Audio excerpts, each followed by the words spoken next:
Hey everybody, it's Greg again. Look what the cat dog is. Oh my God, it's another edition of Unbreakable the podcast. So here we are, Saturday, August 22nd. I thought I'd pop in and say hello and talk about a few things. Yeah. In fact, I have a TV classic in a week. We haven't done that for a long time, but I gotta tell you about this. So here's the thing. The summer is flying by, isn't it? Oh my God, we're almost to the end of August. Once you get to the 4th of July, it just poof, just goes by. Before you know it, it's Labor Day, and then it's Halloween, Thanksgiving, Christmas, blah, blah, blah. New Year's already, and you start to cycle over. It's crazy. Anyway, I hate to say it, any kiddos out there watching, but back to school, start cracking down on those books. I always hated this time. I hated it.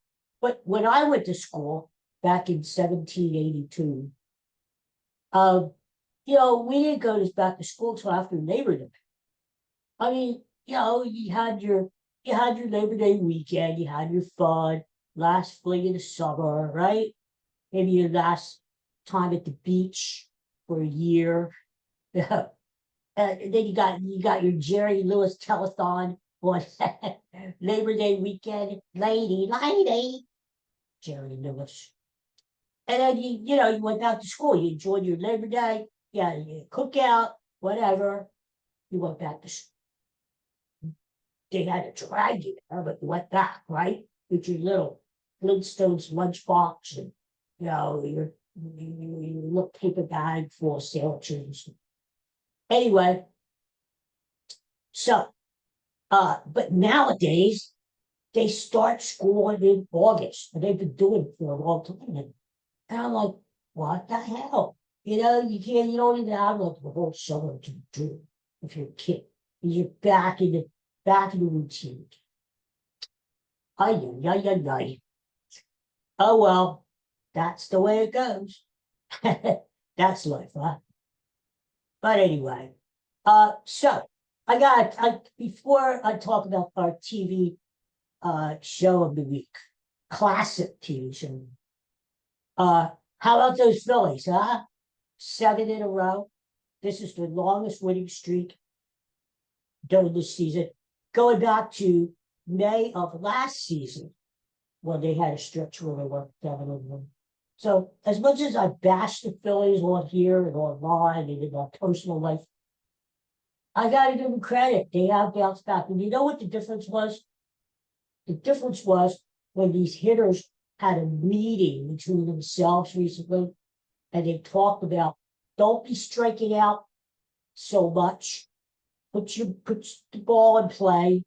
Don't take walks. Now, if the pitcher wants to walk you, don't be chasing balls in dirt or way over your head. Just take the walk. Damn it. Pass the baton on to the next guy. That's the way rallies happen. So they did it. I don't know why it took them this long to figure it out. Duh. But, they had the meeting to the credit. And they're doing a lot better. They're actually winning games like last night without hitting home runs. Wow, what a novel idea. So anyway, kudos to the Phillies. They're now 4 games behind the Braves. And I think they might catch the Braves because they have quite a few. I think they have 7 games left with the Braves, 4 at home and 3 on the road. So they have plenty of time to catch Atlanta. And really, you want to win the division because that assures you of a playoff berth, but also home field advantage for at least one series in the playoffs, which is big. So, hey, the Phillies picked the wild card. That's great. At least they're in. And you just want to get in. Once you're in, anything can happen, right? But it would be nice to win the division for the 3rd straight year. Well, especially kick Atlanta's butt. So we'll see. But I got to give the Phillies credit. They are playing better. Although somebody woke him up. I don't know. Maybe he's not thinking so much playing third base. That's it. he's just hanging around first base. Basically, first base, he just gets the ball off his base, And so he's playing well. Bryson Stott finally is playing well. He's at third, and it's like he's been a third baseman forever. That guy could play anywhere on the field. He's a hard-nosed, good player. The only thing with Bryson Stott is sometimes he gets like he thinks he's Babe Ruth or something, trying to hit 600 foot home runs. And no, when he swings level, goes for the doubles, triples, singles, he's much better. Maybe occasionally he'll pop a home run, but not all the time, Bryson Stott. Just hit 300, get on base, take your walks, and I'm happy. I don't have to come down to the clubhouse and knock some heads around. So anyway, Phillies are playing better. You know what I always said? Phillies get into playoffs, look out, because with that pitching staff, the starters, Sanchez, Wheeler, and Lazaro, in a short series, especially 3-game, 5-game, the Phillies could be a problem. So yeah, let's see what happens. As long as they get it.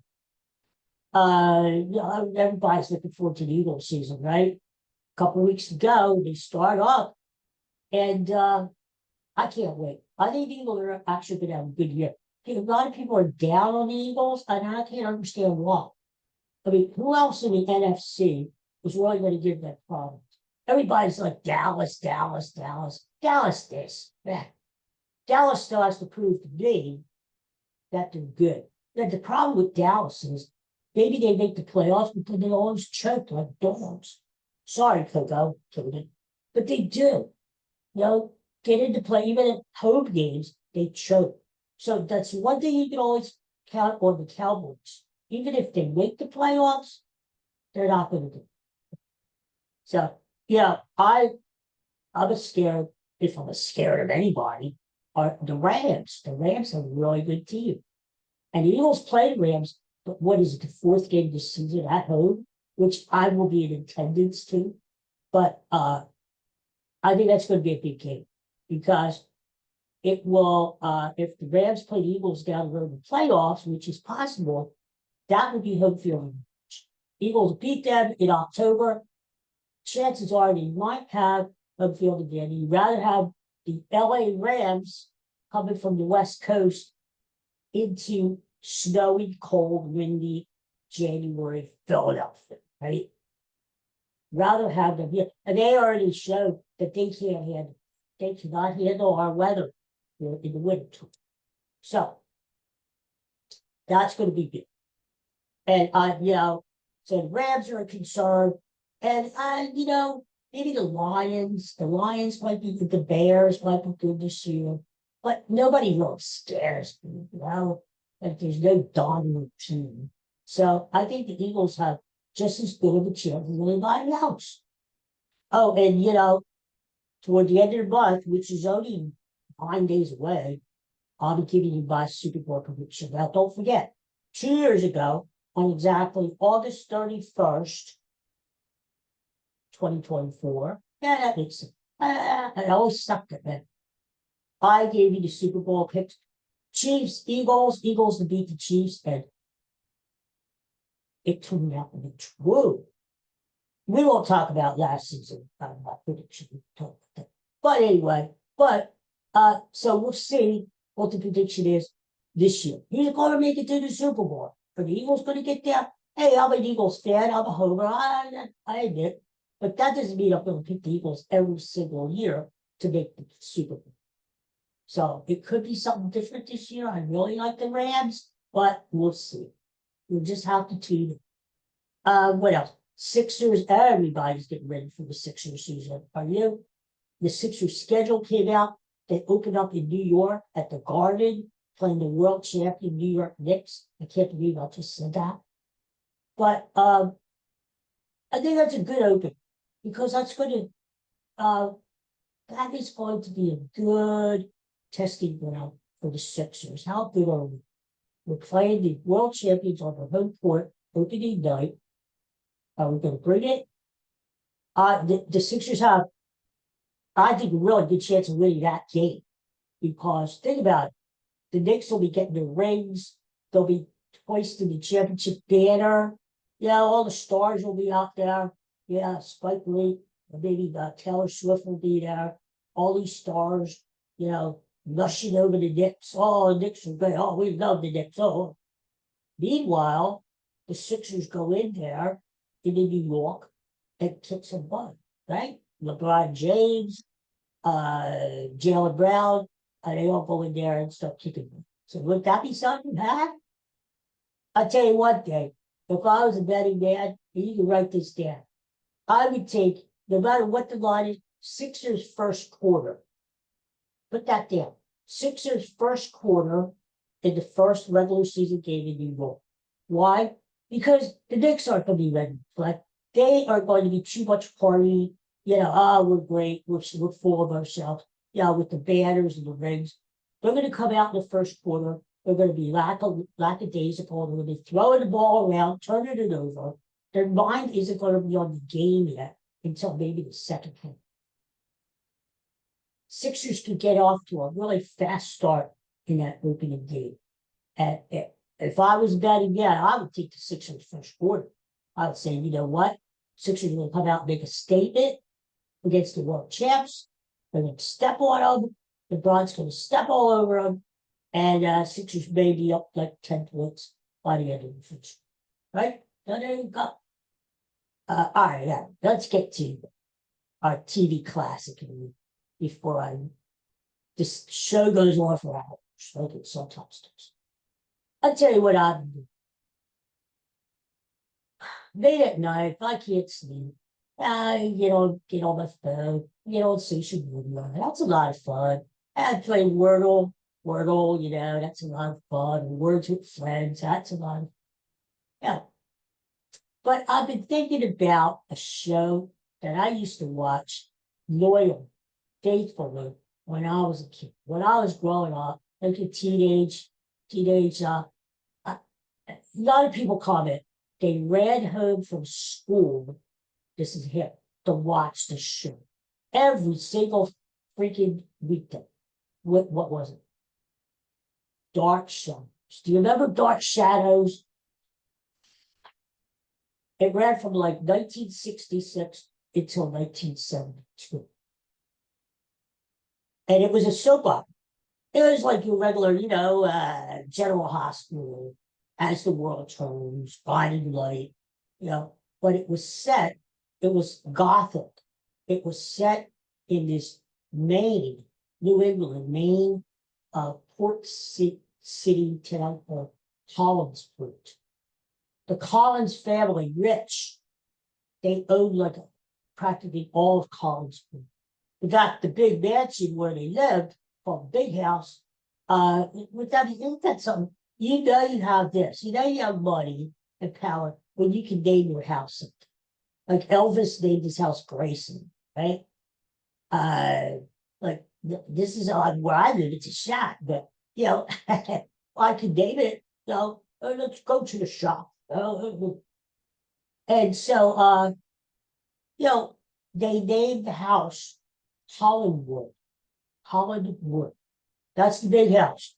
Then the old house, because the Collins family went way back to the 1700s, and was simply called the old house. So anyway, I got to thinking about this shit because I loved it so much when I was a kid. And I was the same way you did. I came home from school and I watched Dark Shadows 4 o'clock every afternoon. And I loved it. It kept me on edge from Friday to Monday. Oh my God, I was like peeing my pants. I couldn't wait until to see what the cliff. They always left you with a cliffhanger on Friday, to keep you going until Monday.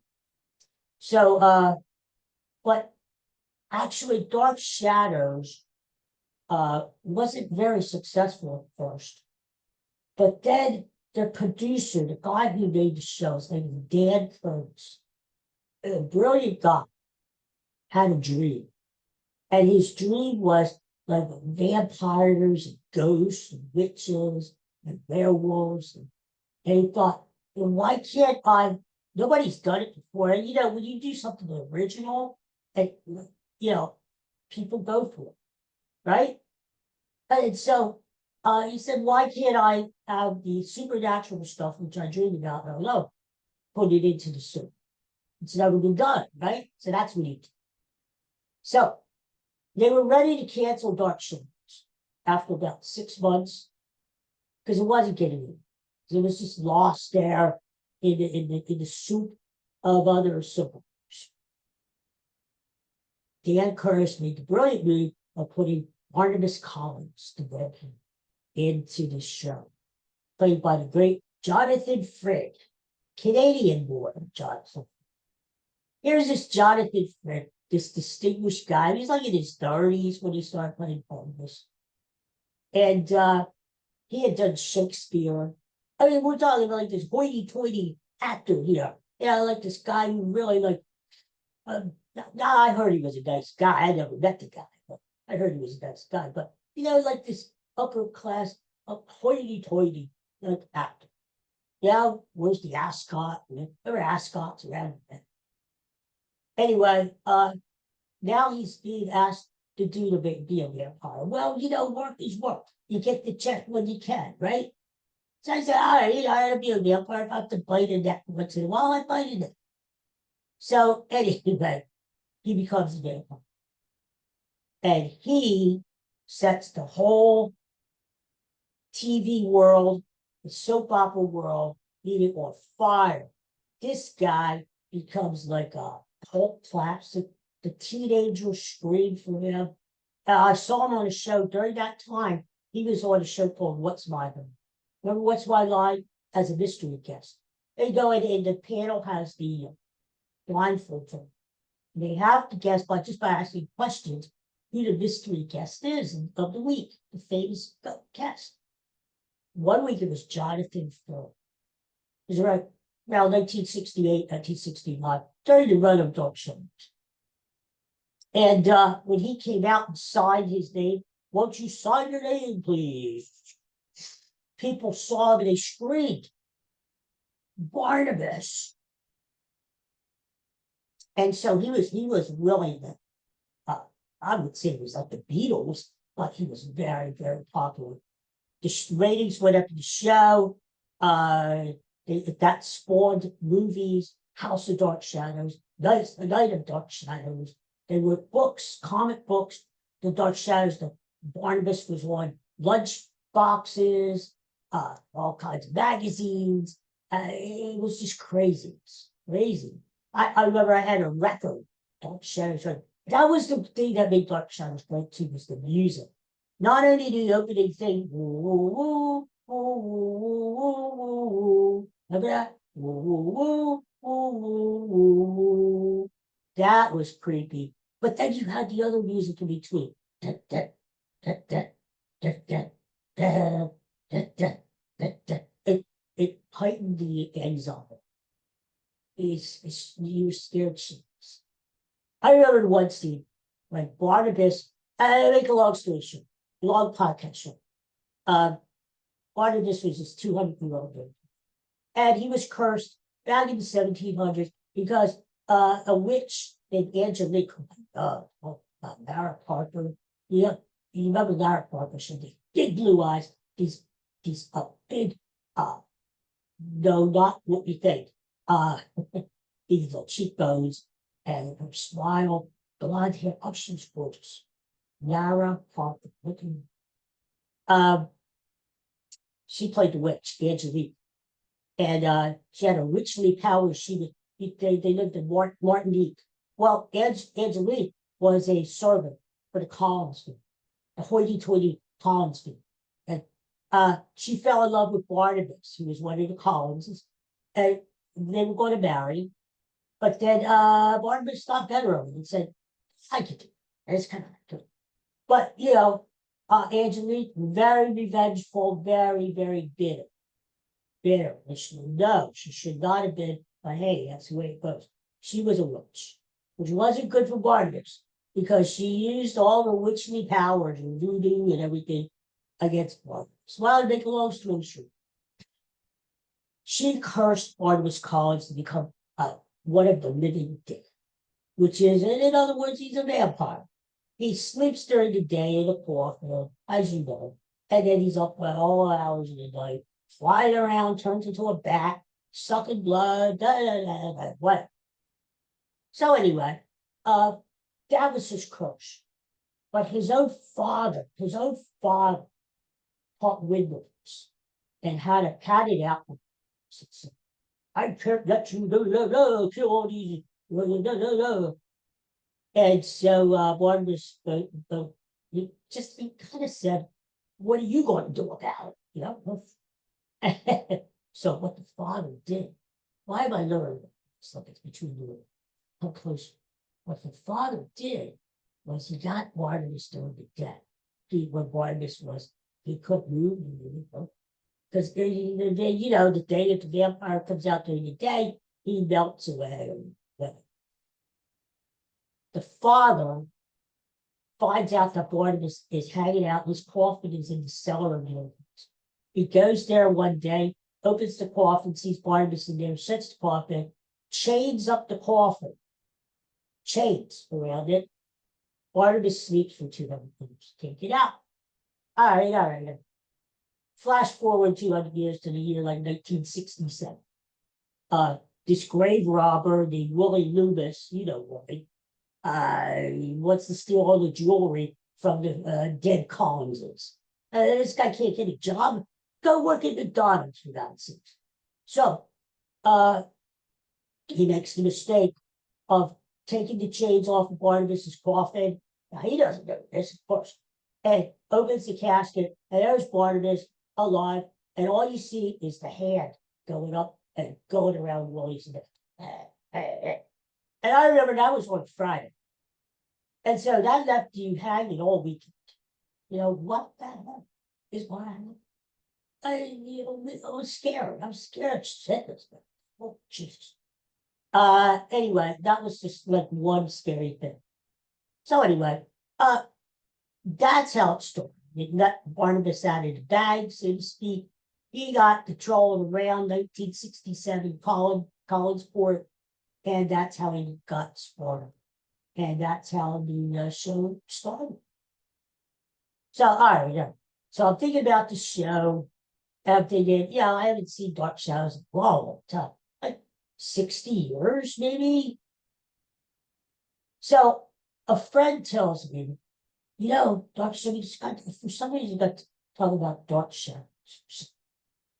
So the show never ended. The show ended in 72, but then they had conventions and events where the cast would once a year they'll get together with all the fans. I didn't go that far. I loved the show. I was a member, like a diehard member.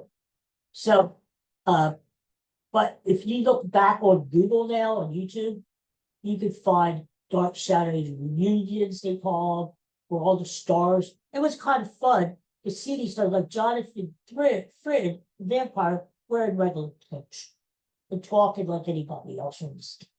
And that was kind of fun. So every year they would meet, have the big reunion, blah, blah, blah. So my friend said, you can watch that show again. I said, well, you could stream it? Because you could stream just about anything now.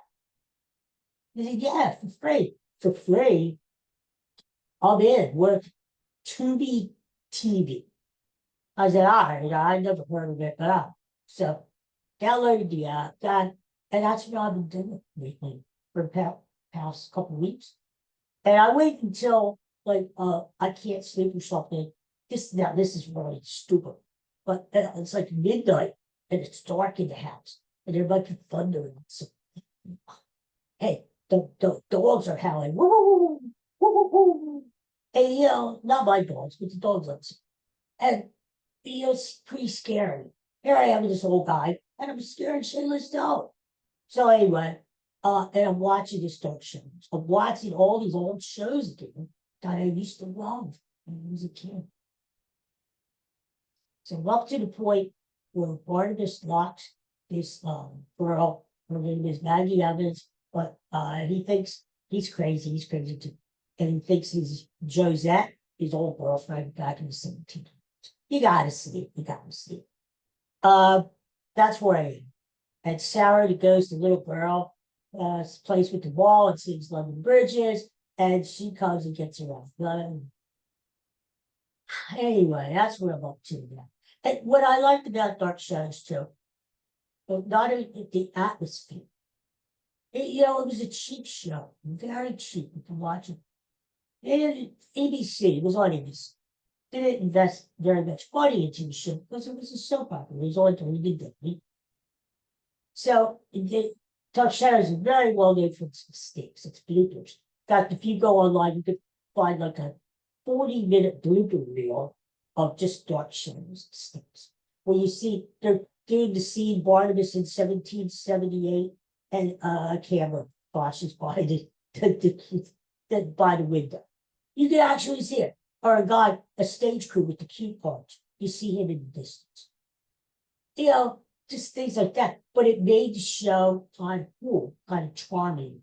It gave it this little charm, And so it was just a cool show. You didn't see anything like him on TV, even at night. Because, later on you had The Night Stalker, with Dan Cannon. He had all kinds of supernatural shows on, like later in the 60s and 70s. But up until then, other than Twilight Zone, which I love, there wasn't anything like Dark Shadows on TV. So I'm starting to rewatch the whole thing. Dark Shadow keeps going. Time travel, I love. That's what a lot of my short stories are about.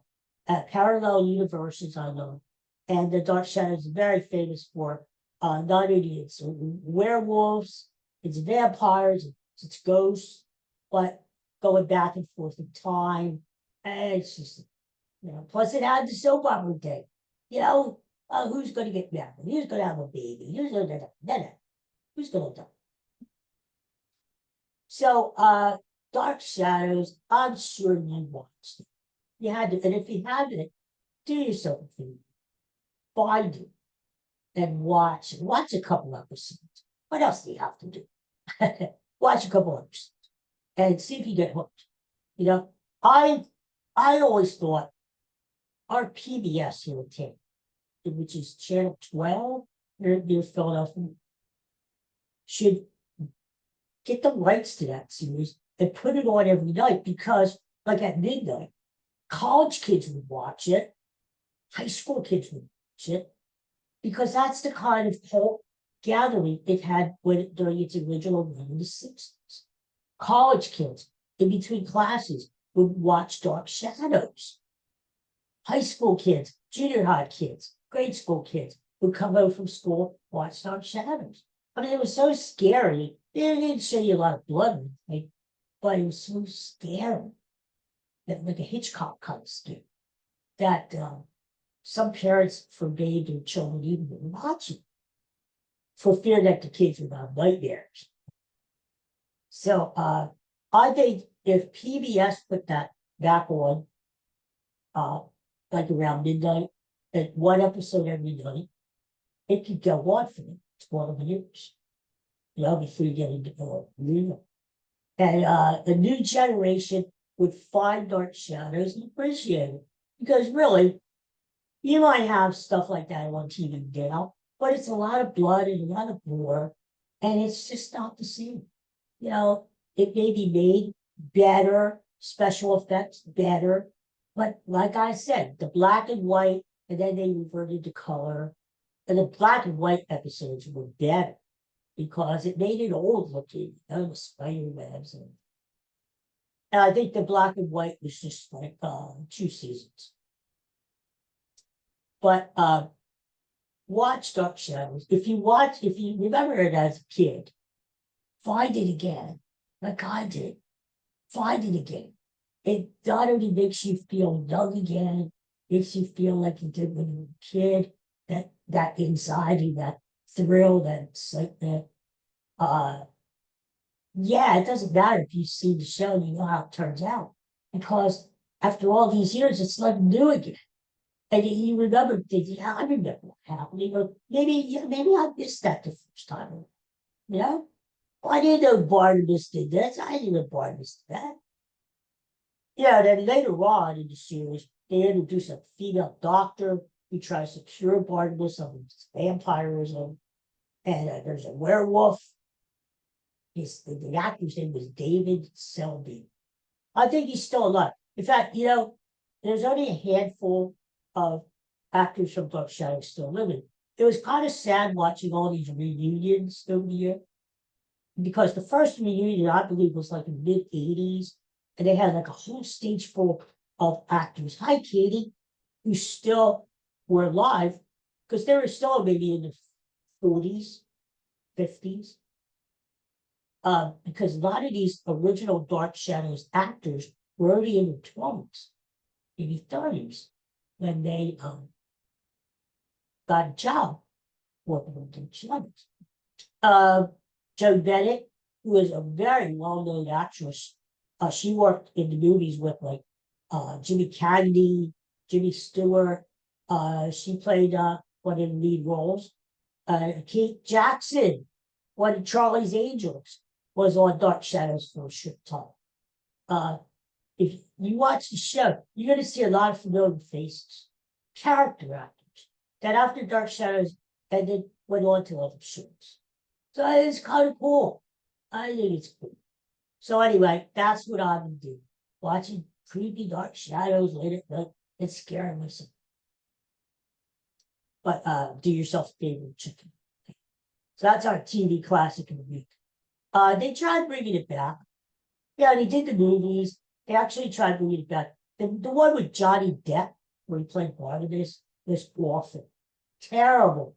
Because they tried to play it for laughs. Tim Burton directed. They tried to make it into a joke, and it really wasn't. Dark Shadows, as preposterous as some of the scripts were, as stupid and as crazy as some of the plots were, they played it straight because they wanted you, the kid, the college student, the housewife, to believe what they were doing. But to me, they did a great job. So when Johnny Depp did his movie, I think it was back in the early 2000s or so, it didn't work because number one, you don't remake a classic.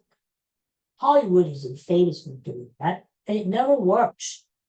Plus, they took the wrong attitude. They tried to make it funny, and it wasn't fun. It was gothic, it was horror. And it was just so.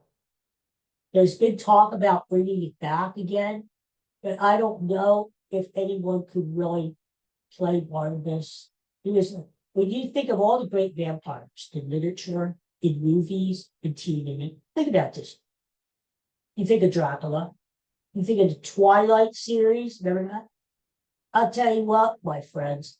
All these books they wrote, the Twilight series, Dark Shadows was the original. You had the romance, you had the vampire, the girl. And this was way before Twilight. Way before Twilight.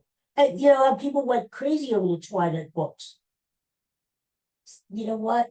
Check out Dark Shadows. That is the original source, man. Check it out.